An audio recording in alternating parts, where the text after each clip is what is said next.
Cold email has an average ROI of 4,200%.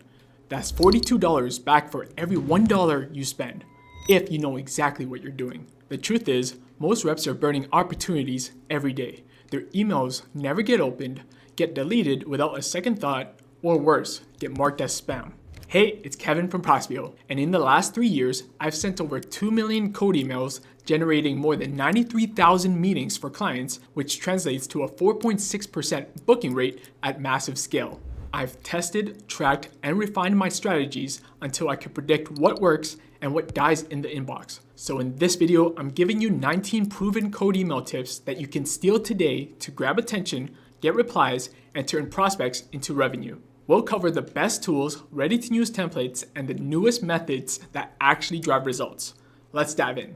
Leverage emerging AI tools and software.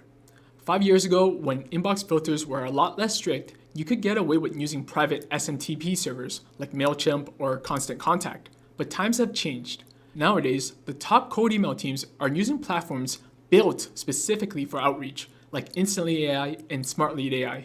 These tools make sending code emails fast, scalable, and safe from spam filters. Both tools let you buy domains right from the platform, warm up your inboxes, and send thousands of code emails without ending up in spam. But which one do I recommend? Well, let's look at their key differences. SmartLead is perfect if you're a part of a bigger sales team and you value control over your setup. It has deeper integrations so you can connect with other software like HubSpot or Zapier. It has a powerful API for custom workflows, and it even supports multi-channel cold outreach. So you could combine LinkedIn outreach, texting, WhatsApp, and even Twitter. Instantly is ideal if you're more of a solopreneur or a part of a smaller sales team that doesn't need too much control over your setup. Instantly also includes a few unique features like a built-in database of over 160 million B2B leads, a mini CRM to manage your pipeline, and they also have an AI-powered personalization feature that makes emails feel more human, which can definitely boost replies. Both are great options. It just depends on how much control you'd like. Also, whichever platform you go with, you want to make sure you're sending it through real Google or Outlook inboxes. I personally recommend using tools like Zapmail or Hypertide that handle that for you, and also because these tools give you access to the admin console so you can actually see what's going on behind the scenes. Build a hyper-targeted lead list. When it comes to obtaining an email list, you can either build one from scratch or buy them from a data broker. I typically don't recommend data brokers because it's almost always inaccurate and can be pretty costly. Nowadays, there's a lot of inexpensive tools that you can use to build a hyper-targeted lead list with specific key filters. The best way to do it is to rely on LinkedIn's database. There's a tool called LinkedIn Sales Navigator that allows you to explore LinkedIn with hyper-targeted filters, which makes it super easy to find your ideal customers. You can also sign up for a free trial of Sales Navigator if you don't already have access to a reliable lead database. So to build a lead list, it's super simple. Open up your prospecting database tool, then apply specific filters that describe your ideal customer. Filters like job title, location, industry, company headcount. A lot of these databases have similar filters, so once you apply all the criteria, this is a good starting point. So for example, if you're looking for a VP of sales in a startup design company in the US, you would apply these 4 filters and you would get a list of hundreds of leads ready for outreach. But don't just stop there. You need to target based on real-time signals like funding raised, job openings, tech stack changes, because later when we talk about writing the actual code email, you can reference this signal as the reason why you reached out in the first place. This helps you avoid the old spray and pray method where you would send a generic email to millions of people on your list and then you cross your fingers hoping that you would get a response. If you reference a recent signal that's relevant to that decision maker, you're more likely to hear back from them. Then, after you built a targeted lead list with recent signals, you can now use a scraping tool or enrichment tool to find their emails, which leads me to my next tip. Good data equals good results, bad data equals bounces and no replies. I recommend using a reliable data provider or enrichment tool that gives you accurate contact information from your lead list. It doesn't matter if your email copy is the best in the world if it's not reaching the right audience. Getting incorrect or unvalidated emails will not only lead to no replies, it will hurt your domain reputation and deliverability rates long term. So if your bounce rate is creeping over 5%, you most likely have a bad data provider. You can try and test multiple different software and see which one yields the lowest bounce rates and go with that one. Lead with personalization and value.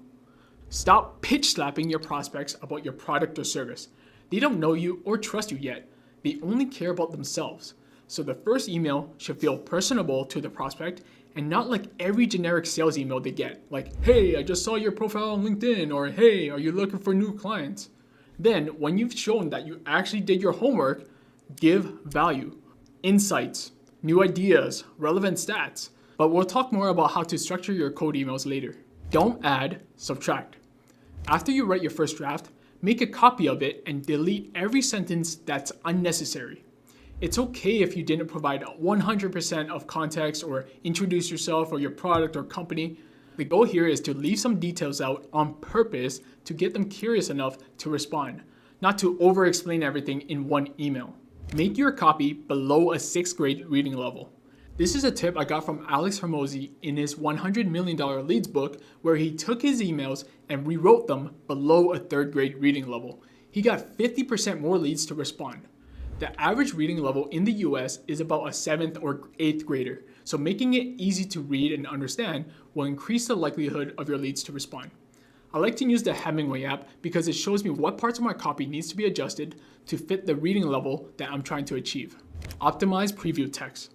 This is the text that shows next to the subject line when it appears in someone's inbox. The best way to compare this is if you hover over a YouTube video, you can see a preview of that video, and then you can decide whether you want to click on it or not. So in a previous campaign for a client, when we were A/B testing different things to increase their open rates, one of the first things we did was optimizing the preview text. So we would send out one group with an optimized preview text, and we left the other group unchanged.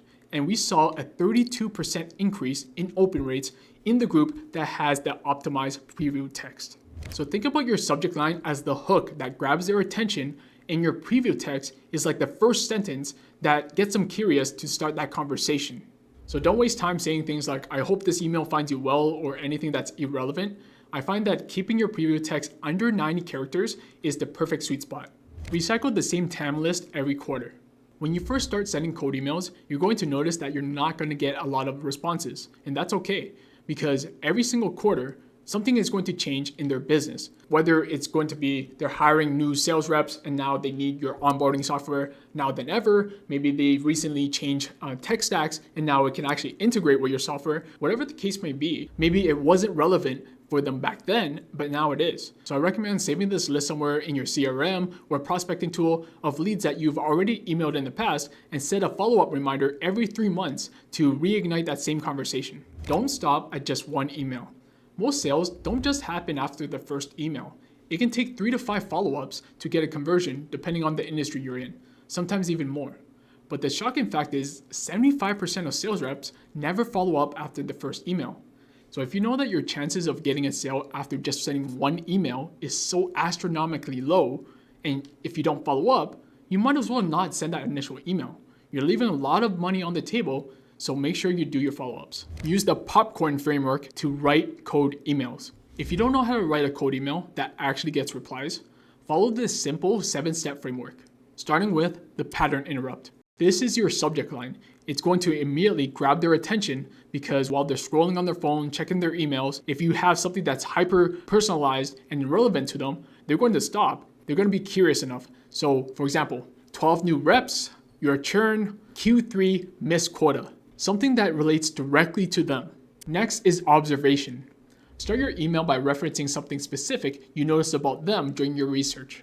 For example, hey Sarah, looks like you added 12 new reps to your sales team this quarter. You must be looking to scale fast. Problem. Present a challenge related to that observation.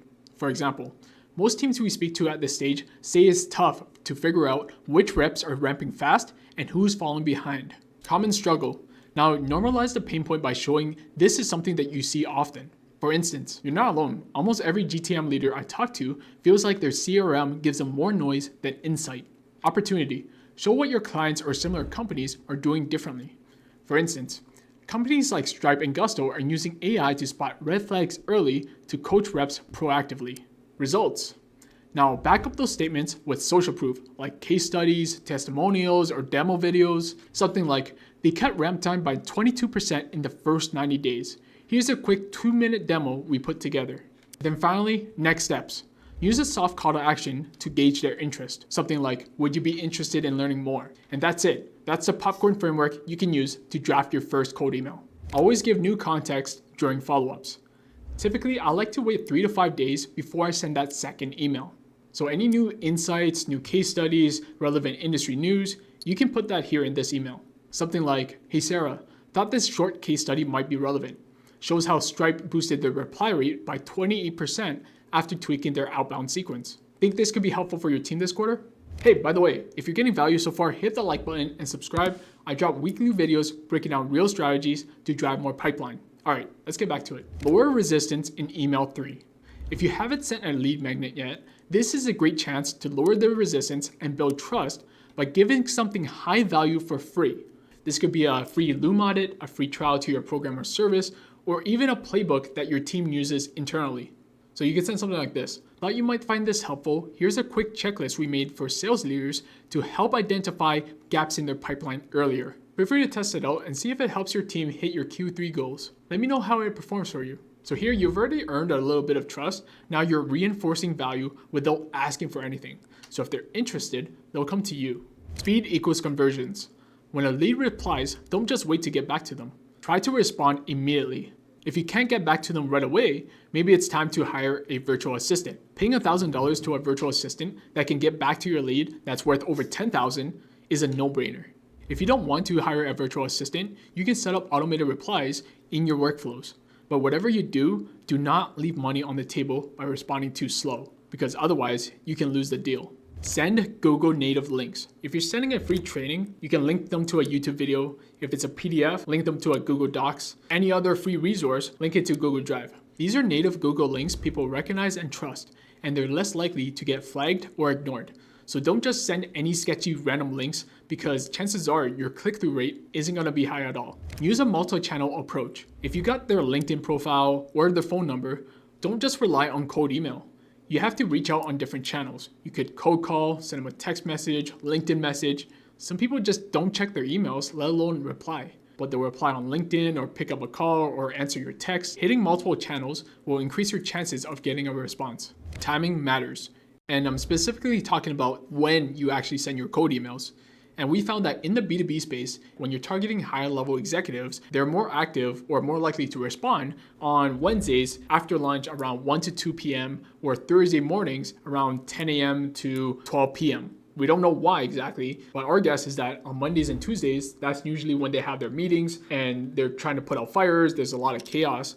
So by the middle of the week, like Wednesdays, Thursdays, they finally have time to catch up on those emails. But again, we don't know. We just seen that sending at these times in particular has given us the highest CTRs. So try this out for yourself. Who knows? Maybe you'll get more replies. Maybe your click rate will be higher. It doesn't hurt to try. A/B test one variable at a time. So let's say you're running a cold email campaign to 10,000 people and you want to improve your open rates. I would take a small sample size of, let's say, 1,000 people, and I would split that into 2 even distributed groups. And then you would A/B test one variable, let's say subject line, one subject line to one group and a different subject line to the second group. Whichever group gets the higher open rate moves on to the next round. And then again, you would take another 1,000 contacts, and now you're going to A/B test a different variable, let's say preview text. One group will get one preview text, the other group, maybe it remains unchanged, or a different preview text. And now you're testing which one has the higher open rate. And at the end, you have your winning subject line plus your winning preview text, and you're going to send this combo to the rest of your leads. And if you want to optimize even further, you can A/B test your email copy, your call to actions, your lead magnets. Just make sure you're A/B testing one variable at a time. Don't tie your self-worth to your results. A lot of reps get discouraged when they don't get replies on their first email. And they probably think to themselves, oh, I suck at this. I'm not cut out for this. I am never going to make money using cold email. But the truth is, no responses doesn't mean you're bad at sales, or it doesn't mean you're bad at cold email. It just means you need more reps. Cold emailing is a skill, not a personality trait. And you can improve over time with better copy, better targeting, better practice. So don't take any rejection personally. And just remember that every no is one step closer to a yes. So don't give up. Cold emailing doesn't have a one-size-fits-all approach. I've just shared over a dozen cold emailing tips, but the truth is, what works today might not work 5 years from now. And there's no one-size-fits-all approach that's going to work for every single industry or every single scenario. You have to apply these tips, but adopt it to your audience, your industry, your product, your niche, whatever. But the most important thing is to stay up to date by following leaders who live and breathe this stuff. So I can list a few names like Alex Ramosi, there's Josh Braun, Sam McKenna, Jen Allen Knuth, Will Allred, John Barrows, Eric Noah Slosky. Mimic the styles of the experts that you look up to and that feels true to you, and you'll always be ahead of the game. And there you have it, 19 of my best cold email tips.